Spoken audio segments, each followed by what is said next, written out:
Hello friends, ಭಾಳ ದಿನ ಆಯಿತು ನಾನು ಈ ವಿಡಿಯೋವನ್ನು ಮಾಡ್ಬೇಕಂತ ವಿಚಾರ ಮಾಡಿದ್ದು. ಆದರೆ ಈಗ ಸಮಯ ಮಾಡಿಕೊಂಡು ಈ ಒಂದು ವಿಡಿಯೋವನ್ನು ಮಾಡ್ತಾಯಿದ್ದೀನಿ. ವಿಶೇಷವಾಗಿ ಈ ವಿಡಿಯೋ ಮಾಡಲಿಕ್ಕೆ ಒಂದು ಕಾರಣ ಅಂದರೆ, ಇವತ್ತಿನ ದಿವಸ ಸಾಕಷ್ಟು ಜನ ನಮ್ಮಲ್ಲಿ ಸಸ್ಟೈನಬಲ್ ಡೆವಲಪ್ಮೆಂಟ್ ಅಂದರೆ ಏನು ಅಂತ ಕೇಳ್ತಾ ಇರ್ತಾರೆ. ಆ ಸಸ್ಟೈನಬಲ್ ಡೆವಲಪ್ಮೆಂಟ್ ಅನ್ನೋ ವಿಚಾರದಲ್ಲಿ ನಾವು ವಿಫಲರಾಗ್ತಾ ಇದ್ದೀವಿ ಅಂತ ನನಗೆ ಅನ್ನಿಸ್ತಾ ಇದೆ. ಯಾಕೆ ವಿಫಲರಾಗ್ತಾ ಇದ್ದೀವಿ ಅಂತಂದರೆ, ಆ ಒಂದು ವಿಷಯ ವಸ್ತು ಅಥವಾ ಆ ಒಂದು ಕನ್ಸೆಪ್ಟ್ ನಮಗೆ ಸರಿಯಾಗಿ ಅರ್ಥ ಆಗದೇ ಇರೋದಕ್ಕೇ ಕಾರಣ. ಹೇಗೆ ಅಂತೀರಾ? ಡೆವಲಪ್ಮೆಂಟ್ ಅನ್ನೋದು ಎಲ್ಲರಿಗೂ ಅರ್ಥವಾಗ್ತಕ್ಕಂಥ ವಿಷಯನೇ. ಡೆವಲಪ್ಮೆಂಟ್ ಅನ್ನೋದು ಎಲ್ಲರಿಗೂ ಅರ್ಥ ಆಗ್ತಕ್ಕಂಥ ವಿಷಯ. ಅದರಲ್ಲಿ ಸಸ್ಟೈನಬಿಲಿಟಿ ಇರ್ತಕ್ಕಂಥದ್ದು ಅತ್ಯವಶ್ಯಕ. ಈ ಸಸ್ಟೈನಬಿಲಿಟಿ ಯಾವಾಗ ಬರುತ್ತೆ, ಯಾವ ರೂಪದಲ್ಲಿ ಬರುತ್ತೆ ಅನ್ನೋದು ನಮಗೆ ಮುಖ್ಯವಾಗುತ್ತೆ. ಈ ಸಸ್ಟೈನಬಿಲಿಟಿ ಎಲ್ಲರಿಗೂ ಒಂದೇ ರೀತಿಯಾಗಿರುವುದಿಲ್ಲ ಅಥವಾ ಸಾಕಷ್ಟು ಜನರಿಗೆ ಅರ್ಥವೇ ಆಗಿರುವುದಿಲ್ಲ. ಒಂದೊಂದಾಗಿ ಈ ವಿಡಿಯೋಗಳ ಸಿರೀಸ್ ಮೂಲಕ ಈ ಸಸ್ಟೈನಬಲ್ ಡೆವಲಪ್ಮೆಂಟ್ ಅಂತಕ್ಕಂಥ ವಿಚಾರವನ್ನು ನಾನು ಇಲ್ಲಿ ಪ್ರಸ್ತಾಪಿಸ್ತಾ ಹೋಗ್ತೀನಿ. ಇದು ನಿಮ್ಮ ಬುದ್ಧಿಮತ್ತೆಗೆ ರೀಚ್ ಆದರೆ ಸಾಕು. ಫಸ್ಟಿಗೆ ನಾನು ಒಂದು ವಿಚಾರವನ್ನು ಇಲ್ಲಿ ಹೇಳ್ತೀನಿ. ನೋ ಟು ಪಾವರ್ಟಿ ಅಂದರೆ you have to say no to poverty. ನಾವು ಬಡತನಕ್ಕೆ ನೋ ಅಂತ ಹೇಳಬೇಕು, ಇಲ್ಲ ಅಂತ ಹೇಳಬೇಕು. ಬಡತನ ಅಂದರೆ ಒಬ್ಬೊಬ್ಬರು ಒಂದೊಂದು ರೀತಿಯಿಂದ ವ್ಯಾಖ್ಯಾನಿಸ್ತಾರೆ.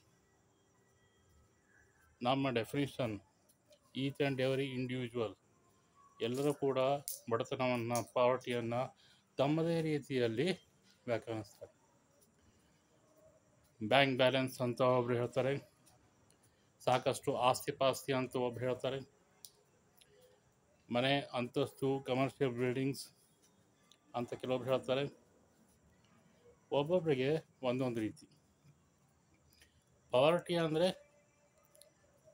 ಸೇ ನೋ ಟು ಪಾವರ್ಟಿ ಅಂದರೆ ನಮ್ಮ ಎಕನಾಮಿಕ್ ಇನ್ಎಬಿಲಿಟಿ ಅಂದರೆ ನಮ್ಮ ಅವಶ್ಯಕತೆಗಳನ್ನು ಪೂರೈಸ್ಕೊಳ್ಳಿಕ್ಕೆ ಆಗದೇ ಇರತಕ್ಕಂಥ ಸ್ಥಿತಿಯನ್ನು ನಾವು ಬಡತನ ಅಂತ ನಾವು ಕರಿತೀವಿ. ಇದು ಎಕನಾಮಿಕ್ಸ್ನಲ್ಲಿ ಬರ್ತಕ್ಕಂಥ ಒಂದು ವ್ಯಾಖ್ಯಾನ. Economic inability to fulfil our needs, daily needs is called as poverty. ಇಂಥ ಪವರ್ಟಿಯನ್ನು ನಾವು ನೋ ಅಂತ ಹೇಳಬೇಕು. ನಮ್ಮಲ್ಲಿ ಸಾಕಷ್ಟು ಜನಕ್ಕೆ ಇಂಥ ಒಂದು ಸಿಂಪಲ್ ಡೆಫಿನಿಷನ್ ಅರ್ಥ ಆಗ್ತಾ ಇಲ್ಲ. ಅವರೇನು ಅನ್ಕೊಳ್ತಾ ಇದ್ದಾರೆ, ಒಂದು ಒಳ್ಳೆ ನೌಕರಿ 50,000, 1 ಲಕ್ಷ, 2 ಲಕ್ಷ ಇಂಥ ಒಂದು ಸಂಬಳ ಇರ್ತಕ್ಕಂಥದ್ದನ್ನೇ ದೊಡ್ಡದು, ಅದಕ್ಕೂ ಕಡಿಮೆ ಇರ್ತಕ್ಕಂಥ ಸಂಬಳದ ಉದ್ಯೋಗವೆಲ್ಲ ಬಡತನಕ್ಕೆ ಸಮಾನ ಅಂತ ಹೇಳ್ತಾರೆ.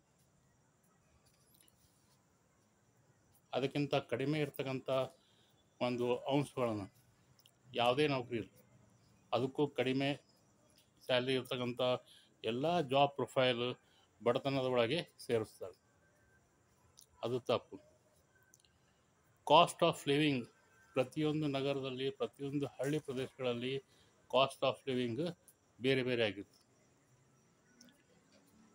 ಆ ಬೇರೆ ಬೇರೆ ಆಗಿರ್ತಕ್ಕಂಥ ಪ್ರದೇಶಗಳಲ್ಲಿ ಕಾಸ್ಟ್ ಆಫ್ ಲಿವಿಂಗ್ ಬೇರೆ ಬೇರೆ ಇದ್ದಾಗ ಅಲ್ಲಿ ಬಡತನಗಳು ಬೇರೆ ಬೇರೆ ಡಿಫೈನ್ ಮಾಡ್ಬೋದು. ಹಾಗಾಗಿ ಮೆಟ್ರೋಸ್ನಲ್ಲಿ 50,000 ಮಿನಿಮಮ್, ಸಣ್ಣ ಪುಟ್ಟ ಪ್ರದೇಶಗಳಲ್ಲಿ 10,000 ಇದ್ರೂ ಓಕೆ. ಹೀಗಾಗಿ ಪ್ರದೇಶ, ಕಾಲಮಾನ, ಸ್ಥಿತಿ ಅನುಗುಣವಾಗಿ ನಾವು ಬಡತನವನ್ನು ವ್ಯಾಖ್ಯಾನಿಸ್ತೀವಿ. ಇದೇ ಒಂದು 100 ವರ್ಷಗಳ ಹಿಂದೆ 30 ರೂಪಾಯಿ 20 ರೂಪಾಯಿ ಒಂದು ತಿಂಗಳಿಗೆ ಗಳಿಸೋದೇ ದೊಡ್ಡ ಮಾತಾಗಿತ್ತು. ಅದೇ ಇವತ್ತು 50,000 60,000 ಅಂತ ಹೇಳ್ತಾರೆ. ಹಾಗಾಗಿ ಕಾಲಮಾನ ಮತ್ತು ದೇಶ ಪ್ರದೇಶ ಇವುಗಳ ಆಧಾರದ ಮೇಲೆ ಬಡತನವನ್ನು ವ್ಯಾಖ್ಯಾನಿಸಬೇಕಾಗುತ್ತೆ. ಹಾಗಾಗಿ ಇಂಥ ಒಂದು ವಿಚಾರವನ್ನು ನಾವು ಆಯಾ ಕಾಲಮಾನ ಆಯಾ ಪ್ರದೇಶಕ್ಕೆ ಅನುಗುಣವಾಗಿ ನಾವು ವ್ಯಾಖ್ಯಾನಿಸ್ಕೊಂಡ್ರೆ ಅದು ಸಾಕಷ್ಟು ಅನುಕೂಲ. ಹೀಗಾಗಿ ಇವೆಲ್ಲ ಅಂಶಗಳನ್ನು ನಾವು ಗಮನದಲ್ಲಿಟ್ಕೊಂಡು ಸೇ ನೋ ಟು ಪಾವರ್ಟಿ ಅಂದರೆ ಸಾಕು. ಅಲ್ಲಿ ನಾವು ಸಸ್ಟೈನಬಲ್ ಡೆವಲಪ್ಮೆಂಟ್ ಅಂತಕ್ಕಂಥ ವಿಷಯದಲ್ಲಿ ಮೊದಲನೇ ಒಂದು ಅಂಶವನ್ನು ಸಂಪೂರ್ಣಗೊಳಿಸಬೇಕಾಗುತ್ತೆ.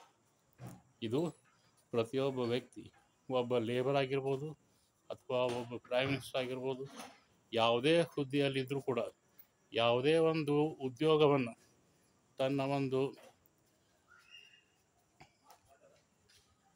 ಲೈಫಿಗಾಗಿ ಜೀವನೋಪಕ್ಕಾಗಿ ಯಾವ ಒಂದು ಉದ್ಯೋಗವನ್ನು ಆರಿಸ್ಕೊಳ್ತಾನೆ ಅದರಿಂದ ಅವನ ಅವಶ್ಯಕತೆಗಳು ಪೂರ್ಣಗೊಂಡ್ರೆ ಅದೇ ಬಡತನದ ನಿರ್ಮೂಲನೆ ಅಂತ ಹೇಳ್ಬೋದು. ಧನ್ಯವಾದಗಳು.